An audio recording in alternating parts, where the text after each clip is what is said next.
তো hi friends, আমি ঋতু চলে এলাম তোমাদের সাথে ডেলি ব্লগ শেয়ার করতে। সবাই কেমন আছো? আশা করি সবাই ভালো আছো।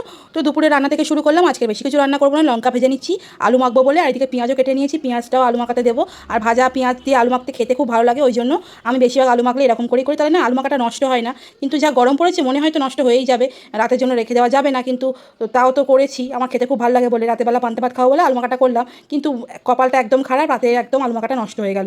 তো তারপরে আলু মাখাটা ভালো করে মেখে নিচ্ছি। তো ভালো করে মেখে নেওয়ার পর আগে মেখে নিচ্ছি বাসন দেওয়ার আগে, কারণ কী হয়, হাতে লঙ্কা থাকে তো, লঙ্কাটা একদম পুরো নাহলে হাতে পুরো ঝাল লেগে থাকে। তারপরে দেখো চিকেনের স্কিন রেখেছি, এটাকে ভাজবো পেঁয়াজ লঙ্কা দিয়ে, খেতে না খুবই ভালো লাগে। তোমরাও ট্রাই করবে, যারা যারা পছন্দ করো অবশ্যই খেয়েও, খুব ভালো লাগে। পেঁয়াজ লঙ্কা আর কিছু দিইনি, একটু আদা রসুন দেবে, আর কিছু দেবে না, দিয়ে ভালো করে ভেজে নেবে। নেওয়ার পর না তারপরে ওটাকে লাল লাল করে ভেজে নেবে, খুব সুন্দর হবে। তারপরে পেঁয়াজটা ঠান্ডা হয়ে গেল, তারপরে আলু মাখাটা মেখে নিলাম। তারপরে দেখো একদম লাল লাল হয়ে গেছে, এরকম করে লাল লাল করে চিকেনের স্কিন ভেজে নেবে, খেতে খুবই ভালো লাগে। তো দেখো আমার রান্নাবান্না রেডি, আলু মাখা এই যে, আর আমার দুষ্টুর মাংস সিদ্ধ, আর আগের দিনকারে মাছ ছিল, ইলিশ মাছ ভাপা করেছিলাম। আর আমার এই বান্ধবী দিয়েছিল চিকেন, পটল পোস্ত আছে, পনির আছে, এইটুকুই এই যে রান্না হয়েছে। আর দেখো এদিকে বাসন মেজে নিচ্ছি। আর প্রচুর গরম পড়েছে, এত গরম পড়েছে না কি বলবো, গরমে হাঁসফাঁস করতে হচ্ছে। কিন্তু কাজ তো করতেই হবে বলো, আমাদের ঘরের কাজ বাইরের কাজ সমস্ত কাজ করে সমস্ত কিছু না করলে হবেই না। আর আমি সত্যি কথা বলতে সমস্ত কাজ গুছিয়ে না করলে না একদম পছন্দ হয় না। সমস্ত কিছু ক্লিনভাবে করবো, যা করবো ক্লিনভাবে করবো, না তো করবোই না, এরকম আমি একটা। কারণ হচ্ছে কি, পছন্দ করি না যে ওই যাইভাবে নোংরাভাবে কাজ করে নিলাম হলো না, কিন্তু পুরো করবো ভালোভাবে করবো। আর গ্যাস ট্যাস ভালোভাবে রান্নার পর ভালো করে না মুছে নিলে আমার যেন খুদমুদ লাগে, ভালো লাগে না। প্রেসার কুকার প্রত্যেক দিন মাজতে ভালো লাগে না, কিন্তু প্রত্যেক দিনই আমাকে মাজতে হবে, কারণ যেহেতু আমার দুষ্টুর মাংস সিদ্ধ হয়, তো ওই জন্য।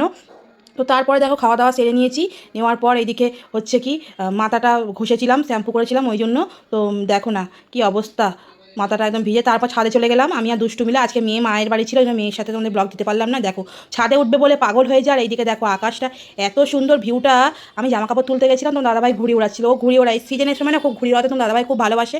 তো তারপরে দেখো আকাশের ভিউটা এত সুন্দর লাগছিল, ভাবলাম একটু ভিডিওই করে নিই, তোমার সাথে শেয়ার করি। আর আমার দুষ্টু দেখো যে খেলাই ব্যস্ত, সারাক্ষণ এই দড়িটা নিয়ে খেলতে থাকে। দড়িটা দিয়ে রাখি কী হয়েছে বলো তো, ধরো রাস্তায় গেলে তখন তো কাউকে কামড়ে দেয় না, ওই জন্য, নাহলে ঘরে সবসময় ছাড়াই থাকে। আর ছাদে গেলে খুব মজা পায় ও। আর ভিউটা জাস্ট অসাধারণ লাগছিল, তোমরা দেখলেই বুঝতে পারবে। মেঘ মেঘ করে আছে। আর জামা কাপড় প্রত্যেকদিন জামা কাপড় ছাদেই মেলে আসি, রোদে শুকানোর এটাই আলাদা, আমার খুব ভালো লাগে। সূর্যটা দেখো কত সুন্দর লাল হয়ে ডুবে যাচ্ছে, কি ভালো লাগছে না, সূর্যের কালারটা লাল হয়ে গেছে। আর এদিকে দেখো ও নাববে বলে, কি চিল ছাদে ওটা হয়েছে, ওই জন্য নাববে বলে ওরকম করছে। আমি সেটাকে নাবতে হবে না, তুই ঘরে ঘরে বসে থাক। দেখো তারপরে জামা কাপড়গুলো তুলে নিলাম। আর সমস্ত জামা কাপড়গুলো কী বলবো, এত সুন্দর শুকিয়ে গেছিলো, খুব ভালো লাগছিল। আর রোদেতে তো, রোদে যদি জামা কাপড় শুকায় না, সেই জামা কাপড় পরার একটা আলাদা। কিন্তু দেখবে আর যদি বৃষ্টি পড়লে যখন জামা কাপড় শুকায় না, কিরকম একটা স্মেল বেরোয়, গন্ধটা একদম ভালো লাগে না। আর আমি জামা কাপড় যেখানেই যাই না কেন, আমার যেন জামা কাপড় মেলার জায়গা থাকে, এরকম একটা ব্যাপার। কারণ আমি জামা কাপড় কাচতে, মেলতে, গুছাতে খুবই পছন্দ করি। আর কী বলতো, আমার একটা অভ্যেস কি, আমি ছাদে এত সুন্দর ভিউটা, তো ওখানে দাঁড়িয়ে দাঁড়িয়েই আমি না জামা কাপড়গুলো পাট করে নিই, এটাই আমার অভ্যেস হয়ে গেছে। আর বৃষ্টি পড়লে তো ঝপ করে তুলে নিয়ে আসে, বৃষ্টি না পড়লে ওয়েদারটা যদি খুব ভালো থাকে না, আমি তাহলে কী করি, ওখানেই পাট করে নিয়ে এসে এনে আলমারিতে ঢুকিয়ে দেবো। তো দেখো তারপরে হচ্ছে স্যান্ডউইচ করে নিচ্ছি, করে নেবো। দাদাভাইকে রুটি আনতে বলেছিলাম, আলুটা আগে থেকে করে রেখেছিলাম, আলু চিকেন দিয়ে একসাথে সমস্ত কিছু করে রেখেছিলাম ব্যাটারটা।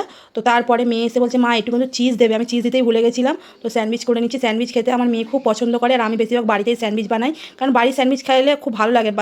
বাইরে একটাই তো কত দাম বলো, আর একটা রুটি যদি আমি নিয়ে আসি কতগুলো স্যান্ডউইচ হবে বলো তো। তো ওই জন্য ভালো করে, আর আমার ঘরে স্যান্ডউইচ মেকার আছে, ওই জন্য আমার অসুবিধাই হয় না, খুব সুন্দর গ্রিল হয়ে যায়, খুব ভালো লাগে খেতেও। বাড়ির খাওয়াটাই ভালো, যতটা বলা যায়। তারপরে এদিকে রাতের বেলা আজকে পান্তা ভাত নিয়ে নিয়েছিলাম, তারপর ডিম ভেজে নিলাম, কারণ হচ্ছে কি, বললাম যে আলুটা নষ্ট হয়ে গেছে, ওই জন্য লঙ্কা পুড়িয়ে নিয়েছিলাম, ওই লঙ্কা ভাত দিয়ে।